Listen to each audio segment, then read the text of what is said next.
안녕하세요 학생 여러분. 인공지능의 기초 11번째 강의 시작하도록 하겠습니다. 항공컴퓨터 전공의 담당 교수 이현우입니다. 벌써 15주 강의하는 학사 일정에서 12주 차가 됐네요. 기말이 멀지 않았습니다. 각자 자기주도 학습 열심히 하고 있죠. 안 하면은 한 학기 그냥 날리는 겁니다. 머리에 남는 게 없어요. 여러분들 작년에 내가 봤지만 지금 3학년이죠. 자기주도 안 하고 그러니까 2학기 때 만나 보니까 그냥 텅 비어 있더라고요. 한 학기가. 꼭 당부를 하도록 하겠습니다. 자, 그래서 이번 강의는요. 그 5장 선형회귀의 5절부터 나가도록 하겠습니다. 이제 시작하도록 하겠습니다. 이게 지난주에 내놓은 리포트 그 캡처 이런 식으로 되는 거죠. 그래서 이게 그 지하철역과의 거리고 이쪽이 그 월세가 되는 겁니다. 그래서 선형회귀 분석하면은 이런 식으로. 그래서 우리 기울기도 나오고 여기 보면 기울기도 나오고 y절편도 나와서 여러분들 교과서에 나온 결과랑 일치하는 거, 엑셀에서도 이런 선형회귀를 할 수 있다는 거 한번 봤습니다. 그래서 선형회귀 계속 이어서 5절로 가도록 하겠습니다. 정규화로 과학습, 이게 오버피팅인데요. 혹은 뭐 과잉학습 이런 말을 씁니다. 이게 오버피팅을 이제 번역한 이거니까 좀 되는 거죠. 그래서 주어진 데이터에 너무 정확하게 맞추려고 하다 보니까 하여간 지나치게 복잡하게 표현이 됩니다. 이게.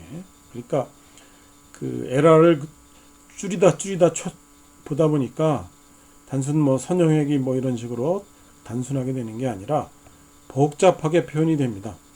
그런 상태를 우리가 과학습되었다 이렇게 우리가 얘기를 하도록 합니다. 영어로 오버피팅입니다. 오버피팅.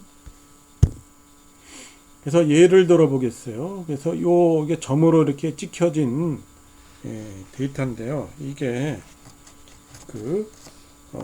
함수 x 3승 마이너스 x 제곱 마이너스 6x 플러스 1이라는 3차원 3차 함수죠. 3차 함수. 거기에 여기다가 아주 작은 노이즈 있죠. 랜덤 변수. 그거를 우리가 이렇게 집어넣어서 만든 녀석입니다. 그러니까 fx에다가 그 랜덤한 값을 더해서 조금 이렇게 변형이 되게 인위적으로 이렇게 만든 겁니다. 그래서 요 그림 A를 보면은 요 실선이, 그쵸? 요 실선이로 그린 것이 우리 이제 함수 x 3승 마이너스 6x 제곱 마이너스 6x 플러스 1이라는 그 fx 함수가 되고, 여기 이게 점으로 찍힌 게 거기에 되어진 녀석입니다. 근데 이게 과학습이라는 게 뭐냐면 요 점 있죠? 점과 점을 다 연결을 해줘 버려요. 그럼 아주 표현하기가 아주 복잡한 함수가 이렇게 나오겠죠. 이 함수의 장점은 뭐냐면은, 이런 식으로 만든 녀석의 장점은 뭐냐면 주어진 우리 지금 학습하는 학습 데이터라고 그러잖아요. 그 학습 데이터와 요 함수가 우리 MSE라고 지난번에 했던 그 녀석, 그게 최소가 됩니다. 거의 0이 되는 거죠. 0. 그래서 오버피팅이 지나돼서 MSE는 0이 돼서 아주 최소가 됐겠지만, 함수 자체는 아주 수식으로 표현할 수 없을 정도로 아주 복잡하게 됩니다. 바꿔봤던 너무 극단적으로 데이터가 땅 들어맞아서 이제 거칠어지는 거죠. 그렇죠? 그래서 이 그림, 우리 요 실선이 있는 요 그림과 같이, 이런 것 같이 약간의 오차죠. 오차. 노이즈죠. 이거를 우리가 허용하면서도 전체적인 데이터의 특성을 잘 반영하고 있다면은 그 식을 우리가 일반화 능력이 있다라고 얘기를 해줍니다. 그러니까 이게 그 적당한 노이즈가 있으면서 특성을 잘 반영해야 되는 겁니다. 그래서 이렇게 그 인공지능에서는 이게 과학습이 안 된 그런 분석을 하는 것이 좋습니다. 그래서 바꿔 말하자면 지금 말한 일반화 능력이 있는 모델을 만들어야 됩니다. 그래서 과학습을 도대체 어떻게 피하나 한번 보도록 하겠습니다. 그래서 그 과학습을 피하는 방법으로는 우리가 정규화라는 것이 있어요. 정규화. 그래서 그 정규에 대해서 알아보고 그 다음에 모델이 지나치게 복잡해지지 않도록 모델에 붙는 그 개수 가중치가 좀 작아지게 하는 그런 방법을 좀 쓰게 됩니다. 그래서 그 정규화는 그 모델이 그 복잡해지면 복잡해질수록 일종의 페널티를 적용하는 겁니다. 그래서 이렇게 과학습을 억제해주는 그런 겁니다. 그래서 모델이 지나치게 복잡해지지 않는 방법입니다. 그래서 그 정규화를 할 때 보통 L1 정규화하고 L2 정규화를 합니다.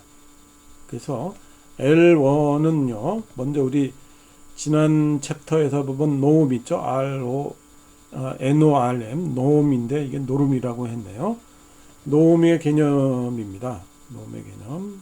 그래서 그 파라메티어 우리 가중치 W죠. W의 그 L1 노름, L2 노름을 의미하는 겁니다. 그래서 L1 노름을 하냐, L2 노름을 하냐에 따라서 그 L1 정규화, L2 정규화 이런 식으로 우리가 표현을 합니다. 그래서 우리 알기 쉽게 일단 계속해서 선형 회귀를 해보도록 하겠습니다. 그러면 이런 식으로 우리가 이게 W0서부터 WK 요 그 1차식이죠. X의 1차식이죠. XK에. 그리고 정규화를 하기 위해서 정규화가 뭐라 그랬습니까? 이게 지나치게 복잡해지지 않도록 오버피팅을 막기 위해서, 그렇죠? 오버피팅을 막기 위해서 그 W를 최소화하기 위한 겁니다. 그래서 정규화를 추가하는 양을 우리가 람다 EW라고 부르겠습니다. 그러면은 L1 정규에서는 람다 EW는 람다에다가 이 WK 있죠? 그리고 그 가중치들의 절대값을 내서 다 더해주는 겁니다.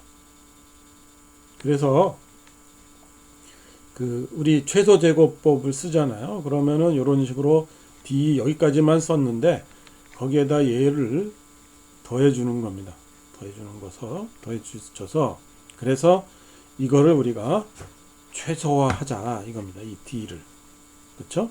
그렇게 하면은 W의 노름이 너무 커지지 않는다는 그런 얘기가 됩니다. 그래서 W의 노름이 커지지 않게 억제가 되면서 바꿔 말하자면 모델이 너무 복잡해지지 않도록 억제한다. 그래서 이런 거를 우리가 뭐라 하냐면 라쏘 회귀다. 이렇게 우리가 부릅니다. 라쏘 회귀.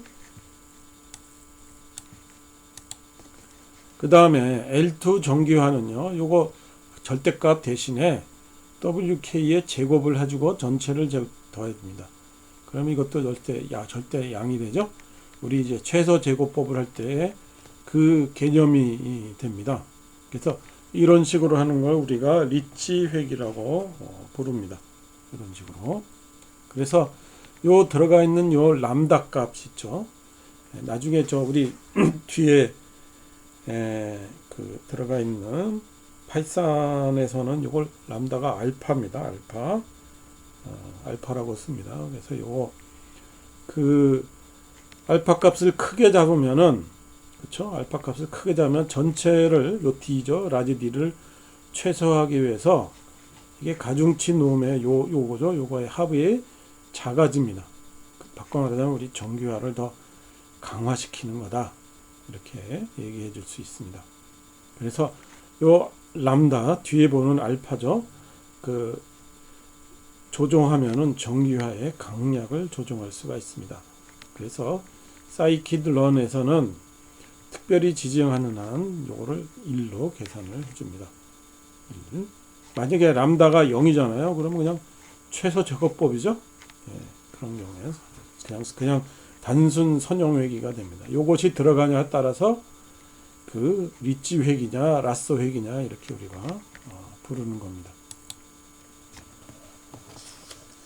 자, 그래서 우리가 공부를 하는 데이터가 예를 드는 게 지금 보스턴 하우징 데이터죠. 그래서 거기다가 우리가 리치 회기를 우리가 사용을 해 보겠습니다. 리치 회기. 그래서 이 지난 시간에 한 요 보스턴 데이터 요 지금 요 데이터 세트는 요거 지금 요거 밑에 링크를 내가 보여줬죠. 예, 여기에 그 데이터 세트가 있습니다. 여러분들이 관심 있으면은 직접 보기 바라겠습니다. 그래서 요거 칼럼명에 따른 변수는 우리 지난 시간에 다 설명했죠. 예, 범죄가 얼마나 작냐, 큰 집이 있냐 적냐, 상업지구가 많냐 적냐, 강변이냐, 그렇죠? 소위 말해서 우리 한강 조망권 얘기하는 조망권이냐, NOx는 그 공해물질이라고 했죠. 공해물질. 그 다음에 방이 많은, 그거 우리가 큰 집이라는 뜻이죠. 방이 많은. 그 다음에 오래된 집이 많냐. 그 다음에 고용이 많은, 소위 말해서 그런 일하는 시설이죠. 거리가 크냐 작냐, 뭐 교통이 좋냐, 순환고속도로 접근성은 교통이 작냐, 뭐 세율이 어떻게 되냐, 뭐 교사 1인당 학생 수가 어떻게 되냐. 그 다음에 뭐 요즘 표현이 그렇지만 인종차별 그 문제 있잖아요. 흑인이 얼마나 많냐 적냐, 저소득 업종에 존재하는 인구가 많냐 적냐, 그렇죠. 그 다음 변수가 MEDV라고 했죠. 중앙값이라고 했습니다. 주택가격의 중앙값 이렇게 되는 겁니다. 그렇죠. 그래서 여기 2는 뭐예요? 10의 마이너스 1승이라는 얘기죠. 그렇죠. 네. 그래서 리치 회기로 구했을 때의 요 가중치 W들입니다. 리치 회기로가. 그래서 이게 뭐냐면은 마이너스 0.1036 이렇게 우리가 되는 겁니다. 그러면 얘는 뭐가 되겠어요? 10의 마이너스 2승이죠. 그래서 0.0471 뭐 이런 식으로 우리가 되는 겁니다. 그래서 그래서 최종적으로 이런 식들을 다 합쳐서 그리고 이거 바이어스가 31.6기가 나왔습니다. 그래서 그거를 다 합치면 바이어스가 31.6기에 크라임이라고 하는 변수의 앞에 붙는 뭡니까? 기울기죠. 기울기 마이너스 0.1036입니다. 그 범죄율. 그렇죠? 예. 그래서 이런 식으로 됩니다. 마이너스가 나온 건 뭐예요? 범죄가 많이 일어나는 우범지역은 집값이 어떻게 됩니까? 집값이 싸야 되겠죠. 그러니까 반비례해야 되겠죠. 큰 집이 많은 데는 당연히 좀 비싸겠죠. 그렇죠? 예. 그 다음에 상업지구가 많은 거, 그런 경우는 굉장히 시끄럽고 공해도 많이 발생할 수가 있습니다. 그래서 이게 값이 마이너스가 됩니다. 뭐 공해 물질 많은 거가 제일 기울기가 크죠. 이건 제일 우리 피해야 되는 그런 경우가 되겠습니다. 그렇죠? 그다음에 뭐 교통 편이니 뭐 그런 것들 거리가 멀면은 당연히 또 되겠죠.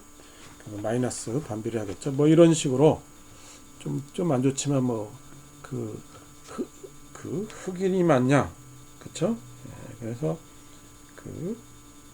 그거는 그렇게 큰 10의 마이너스 3승이기 때문에 큰 영향이 없는 거다 이렇게 보면은 되겠습니다.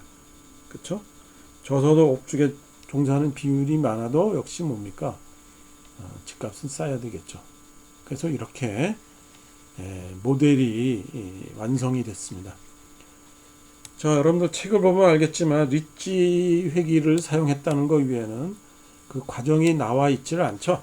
그 과정이 어떻게 구했나? 그냥 넘어가면 섭섭하잖아요. 그래서 과정을 한번 보도록 하겠습니다. 아까 보스턴 하우징의 그 사이트 있잖아요. 데이터 세트를 다운로드를 받아서, 그쵸? 그 다음에 엑셀로 불러일으켰어요. 엑셀로 불러일으키면 이런 식으로, 이게 500 몇 개라서 여기에 다 보여주지 않습니다. 뭐 변수도 다 보여주지 않지만, 그러니까 일부만 내가 이렇게 캡처해서 보여주는 겁니다. 그쵸? 그 다음에 이제 분석을 했어요. 어떻게 한다고요? 예, 지난 시간에 우리가 이제 엑셀에 추가 기능을 덧붙여서 데이터 분석이 들어갔잖아요. 데이터 분석을 하고 그 회귀 분석을 하면은 그 창이 뜹니다. 그러니까 데이터를 잘 때 그 시작 영역을 여러분들이 지정을 하면 이렇게 나와요. 그래서 Y절편이 이렇게 딱 나오죠. 그래서 36.4594 이렇게 나옵니다. 여기 보면은 31.6이니까 다르죠. 자, 첫 번째가 우리가 크라임이었잖아요. 그래서 마이너스 0.108이었습니다. 근데 여기는 어떻게 돼요?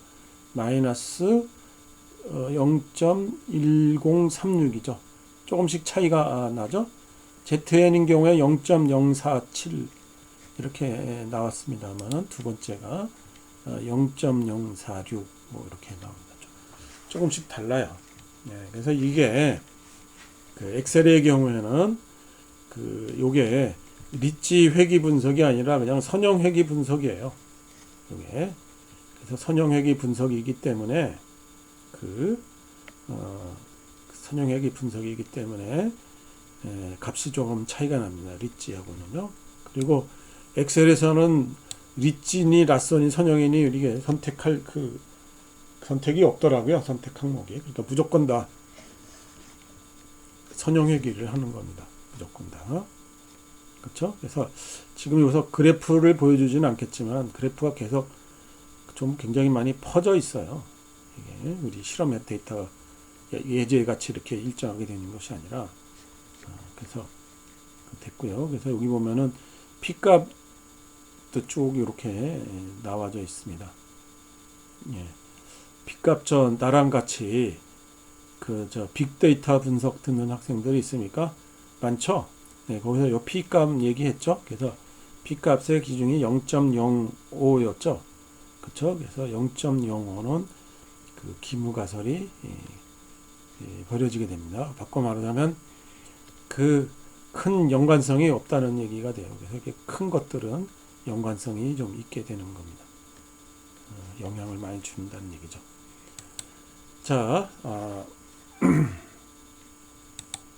자, 그래서 우리 파이썬으로 한번 해봅시다. 파이썬으로. 그래서 요 파이썬에 대한 건 내가 지난 시간에 설명했죠.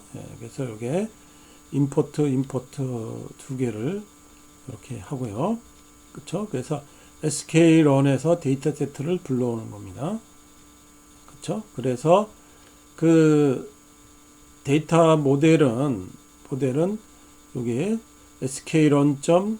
그쵸? 리니어 모델하고 임포트 리니어 리글레이션 이게 선형 회귀를 한다는 그런 뜻이 되겠습니다. 그쵸? 그래서 여기 보면은 from sk import data set 여기 파이썬 자체의 내에 skrun 우리 스카이런이라고 우리가 또 부르기도 하는데요. skrun 거기에 보스턴 하우징 셋이 이미 들어가 있습니다. 그래서 데이터 셋에서 보스턴 하우징 이름이 보스턴이에요. 그래서 그거를 불러들여라. 그래서 그걸 이름을 데이터 세트라고 부르겠다. 복수가 아닙니다. S가 아니에요. 여기 데이터 세트를 불렀을 때는 복수 S가 있었죠.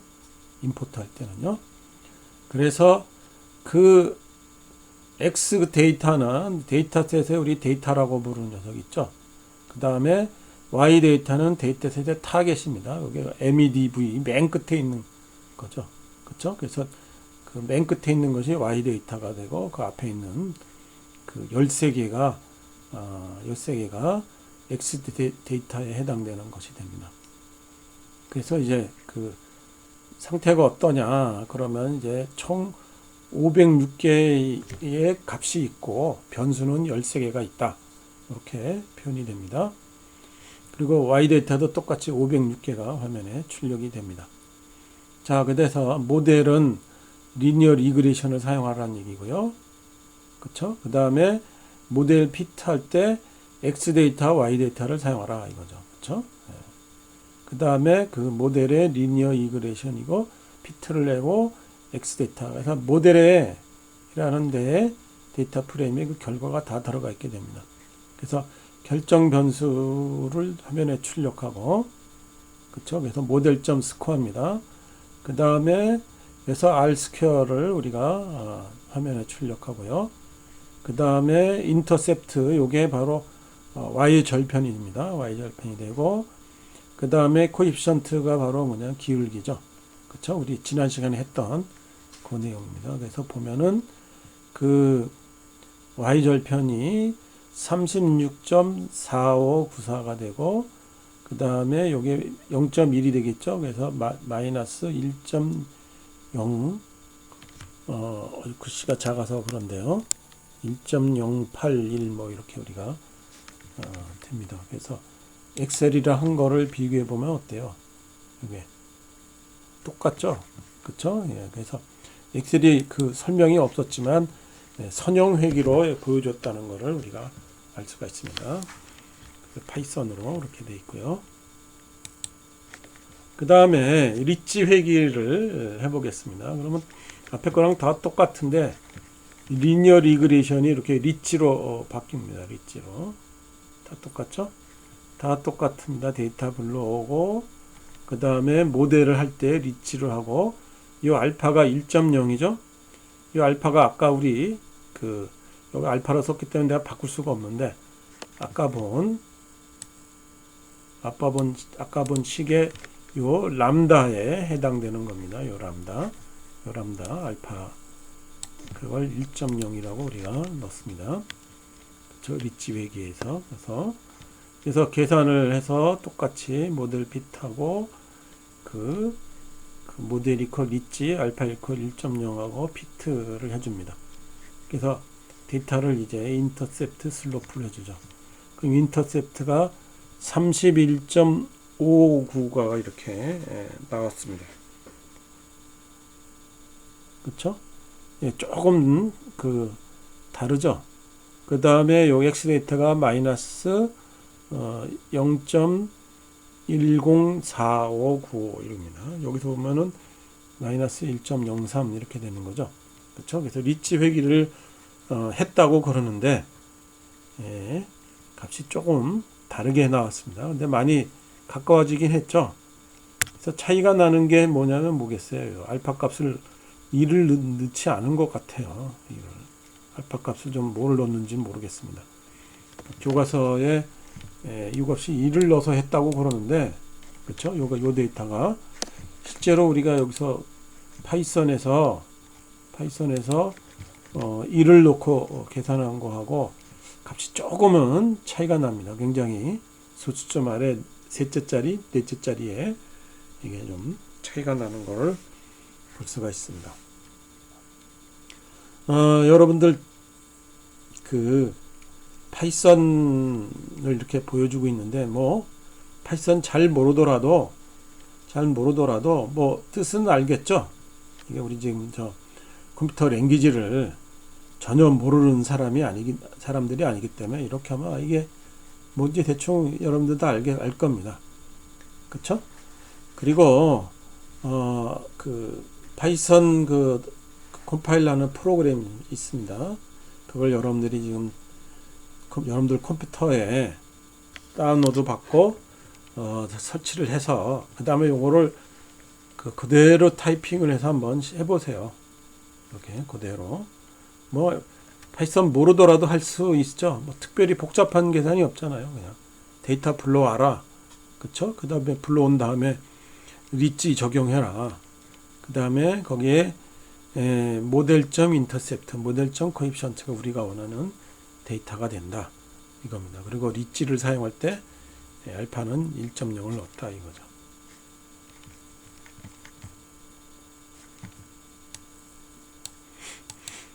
자, 그래서 결론을 이렇게 보면요, 이게 리치는요, 우리가 했다시피 그 회계를 위한 선형 모델이니까 이 최소 제곱법 사용하는 것과 같습니다. 그리고 아까 말한 그 가중치 W는 있죠.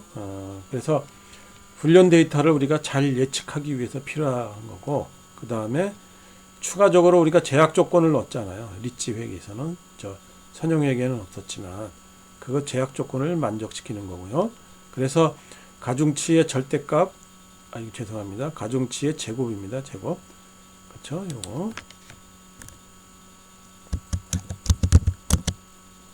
제곱을 해서 그걸 다 더한 다음 녀석을 가능한 한 작게 만들어내는 겁니다. 그래서 각 W가 가급적이면 작게 되기를 원하는데 0에 가깝게. 그렇죠?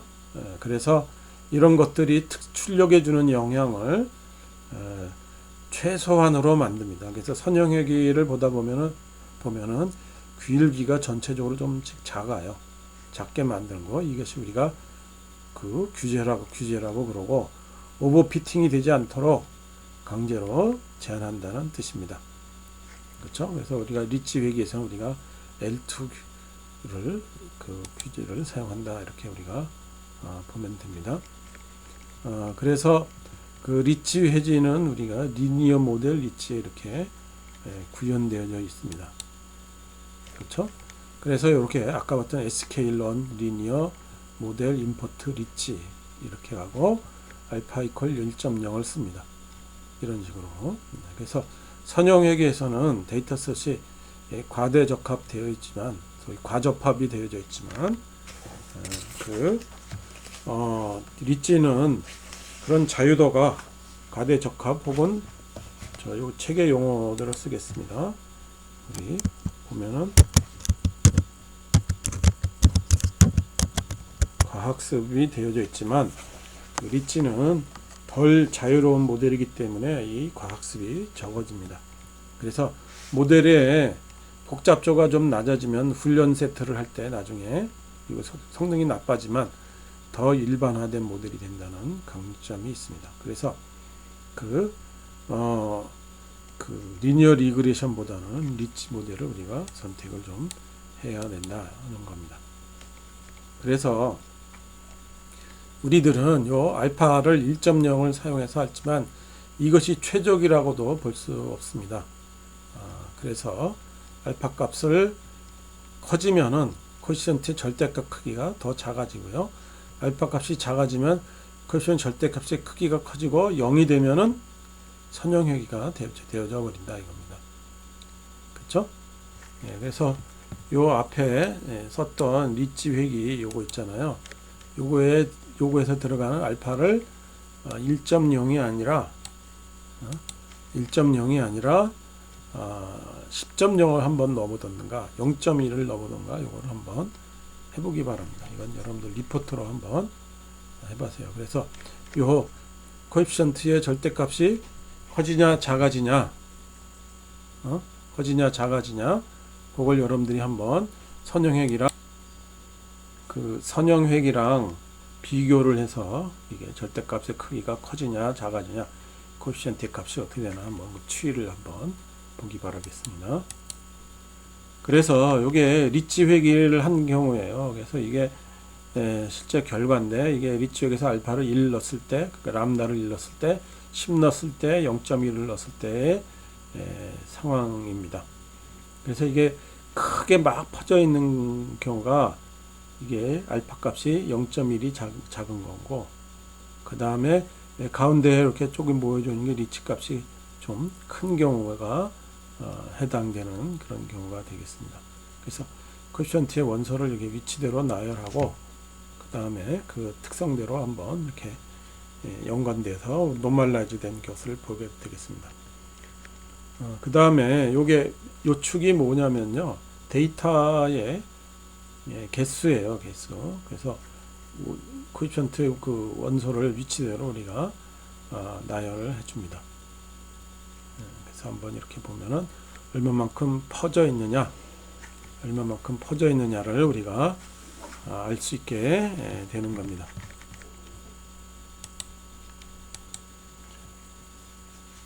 예, 그래서 리치 회계에서 우리 알파 값에 따라서 어떻게 되나 그 추이를 한번 딴 사람이 해놓은 건데 그 결과를 내가 보여준 겁니다. 이런 식으로 나온다. 예. 이것도 그래서 그 데이터셋의 그 크기에 따라서 모델의 성능 변화를 나타낸 겁니다. 이것도 딴 사람이 해놓은 건데요. 내가 참고하라고 결과만을 따왔습니다. 그래서 이게 여기가 우리 말하는 리니어 리그레션이고 리치고 하나는 두 개를 이렇게 비교해 보는 겁니다. 그래서 뒤에서 하겠지만 학습용 그 트레이닝이죠. 학습용 데이터하고 그걸 나중에 검증하는 테스트용 이게 그렇죠? 네, 그래서 요 실선으로 아니 점선으로 이렇게 끊어진 거는 다 학습용입니다. 학습용인데 근데 그 테스트 하는 거죠. 우리가 진짜 맞냐를 검증해 볼 때 보면은 리치가 데이터가 많으면 많을수록 리치가 훨씬 더 선형회기보다 잘 맞습니다. 그렇죠? 근데 데이터가 무지 많아지잖아요. 무지 많아지면은 선형회기도 큰 차이가 없다는 겁니다. 그래서 데이터가 많아야 된다는 얘기죠. 그렇죠? 선형회기 같이 단순한 것도 데이터가 무지 많으면 얼마예요? 500 이상 정도 돼야 된다는 얘기죠. 그렇죠? 400 미만이 되잖아요. 그러면 그 선형회기는 맞지를 않아요. 맞추지를 못해요. 제대로. 예, 그래서 400 미만에서는 과학습이 됩니다. 과접합이 일으키게 되니까 리치 회기가 더 적합한 모델이죠. 하지만 500 이상 정도 되면은 선형회기나 리치 회기나 큰 차이가 없어진다는 거 보기 바라겠습니다. 자, 방금 전에 보여준 요 데이터가 바로 뭐냐면요. 이게 지금 할 완성된 모델을 평가하는 겁니다. 그래서 두 개의 방법으로 나눠요. 홀드아웃 교차검증법, K 분할 교차검증법 이렇게 합니다. 그래서 하나는 학습용 트레이닝용 데이터고 또 하나는 테스트용 데이터로 이렇게 둘로 나눈 다음에 학습용 데이터로 그 모델을 세워서 그 모델에다가 우리 테스트용 데이터를 검증을 해봅니다. 그렇죠? 그래서 모델이 제대로 되어져 있으면은 이 검증용 데이터에도 잘 맞아야 되겠죠. 그렇죠? 그래서 이 잘 맞도록 우리가 조정을 해야 됩니다. 그래서 그 조정하는 과정을 우리가 튜닝한다 이렇게 됩니다. 그래서 지금 이제 홀드아웃 교차 검증법은 데이터를 둘로 떡 나눠요. 그냥 그래서 단순하게 나눠서 하나는 학습 데이터, 하나는 테스트 데이터 이렇게 우리가 이렇게 떡 나누는 겁니다. 그걸 우리가 하나는 홀드아웃이라고 테스트 교차 검증법이라고 우리가 부르는 겁니다. 그렇죠? 그 다음에 이거를 K개로 나눈 다음에 테스트 학습, 그렇죠? 테스트 학습 이런 식으로 나누는 거를 이렇게 나누는 거를 우리가 뭐라고 부르냐면은 K 분할 교차 검증법이다 이렇게 봅니다. 그래서 보통의 경우 홀드아웃을 많이 사용해요. 홀드아웃을 많이 사용하고 그래서 우리 보스턴 하우징 데이터셋을 이제 학습용을 할 때 75%를 가지고 하고 나머지 25%를 테스트를 해줍니다. 그래서 그 75%로 학습을 해서 우리가 트레이닝을 해서 데이터를 우리가 만들었다. 모델을 만들었다 이겁니다. 그 모델에다가 테스트용 데이터를 넣는다 이겁니다. 그래서 그 모델의 우수성을 우리가 시각화를 통해서 볼 수가 있습니다. 그래서 이렇게 잔차를 말하죠. 잔차가 뭐냐면 그 뒤에 거가 우리가 세운 모델의 값이고 이게 실제 데이터죠. 그래서 둘의 차이가 됩니다. 이걸 우리가 잔차라고도 부릅니다. 레지듀얼이라고 우리가 불러요. 책에 따라서는 이게 오차라고도 부르는 경우도 있습니다만, 하여간 잔차라고 부르겠습니다. 그래서 그 그림을 그려놓은 거예요. 여기 그림을 잘 보면은 그 동그라미가 학습용 데이터고요. 그 다음에 네모 있죠. 네모가 테스트용 데이터입니다. 그래서 여기 보면 이렇게 이런 쪽에 보면 이런 그 데이터가 보이죠. 그쵸? 예, 그래서 이거는 지금 이렇게 직선 모양으로 이렇게 된 모양이 이렇게 보이는데, 선형획으로는 이 모델을 잘 표현하지 못했다, 이렇게 짐작할 수는 있습니다. 이런 것들이 있으면 안 되거든요. 이런 식으로 가운데에 몰려서 나오는 겁니다.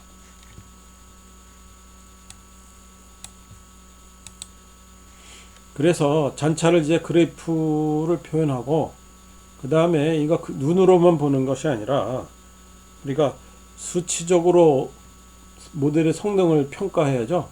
그래서 평균, 제곱, 오차 이걸 해줍니다. 이게 보면은 mean square error죠. 영어 앞을 짜서 MSE라고 부릅니다. 그래서 실측값하고 이게 모델 우리 세운 값이죠. 예측값을 쳐놓고 그거를 우리가 제곱을 해준 다음에 평균이니까 개수 n개로 나눠준 겁니다. 이게 MS이고요. 그 다음에 우리 그 결정계수 있죠. R 스퀘어. 우리 뭡니까? 여기서 이렇게 R 스퀘어가 이미 이렇게 나왔죠. 그쵸? Coefficient of Determination. 이렇게, 그래서 0.73 뭐 이런 식으로 나왔잖아요. 그쵸? 예. 그래서 그 식을 드디어 여기 나왔습니다. 그래서 1-에다가 MSE 우리 그 평균 제곱 오차가 되는 거고요. 그 다음에 실측값하고 실측값의 평균을 차를 내서 제곱해 주는 거, 이거죠. 그러니까 이게 뭡니까? 우리 그 분산이 되겠죠. 분산. 그렇죠. 그래서 분산하고 MSE를 이렇게 모델을 평가한 값을 나눠줍니다. 그래서 거기다 1을 빼줘요. 그러면은 요 R 제곱이 0과 1 사이가 나오게 됩니다. 그래서 요 뒤가 MSE가 작은 게 좋잖아요. 그렇죠? 뒤가 작으면 R 제곱이 1에 가까운 값이 되겠죠. 그렇죠? 그래서 1에 가까우면 가까울수록 잘 맞는 모델이다 이거죠. 아까 그 모델은 0.7 얼마였습니다. 그렇죠? 그래서 학습 데이터를 우리가 이제 데이터를 갖습니다. 그래서 그 데이터의 MSE하고 R 제곱이 이렇게 나왔고요. 그 다음에 테스트 데이터를 가지고 했더니 이제 MSE 그 다음에 이 값이 R 스퀘어가 0.76이 나옵니다. 둘이 비슷하게 나오는데 테스트 데이터의 MSE가 더 크죠. 그렇죠? 그래서 0.7 정도 이렇게 나왔기 때문에 그렇게 뭐 나쁜 모델은 굉장히 좋지는 않지만 굉장히 괜찮다 이겁니다. 그래서 실태 주택 가격의 보스턴의 주택 가격의 70% 이상은 지금 모델로 설명해 줄 수 있다라는 의미가 됩니다. 그래서 이게 과학습이 심하게 일어나지 않고 안정적으로 나타날 수 있다 이렇겠죠. 아까 내가 그 리치 모델로 이렇게 했잖아요. 리치 모델로 이렇게 했는데 그 교과서 값이랑 다르다고 내가 조금 다르다고 얘기했잖아요. 그 다른 이유가 이 경우 때문에 그렇습니다. 이 경우 때문에 우리가 지금 75%를 그 학습 데이터로 썼잖아요. 그러니까 전체 데이터를 가지고 나는 계산을 했는데 교과서는 이게 75%를 가지고 학습 데이터를 만든 겁니다. 그래서 데이터가 조금 다르기 때문에 값이 조금 다르게 나왔다는 거, 그거 내가 좀 설명을 빠뜨렸는데요. 그런 이유 때문입니다. 자, 그래서 이게 지금 통계와 머신러닝이 도대체 뭐냐 이겁니다. 지금 봤지만 그 나랑 같이 빅데이터 분석 들은 학생들 보면 그 얘기가 그 얘기 같죠. 인공지능에 사는 이거. 그래서 그 다중회귀 분석이니 뭐 단선 분석 회귀니 이런 것들이 사용되는데 상당 부분 비슷하고 겹치기도 합니다.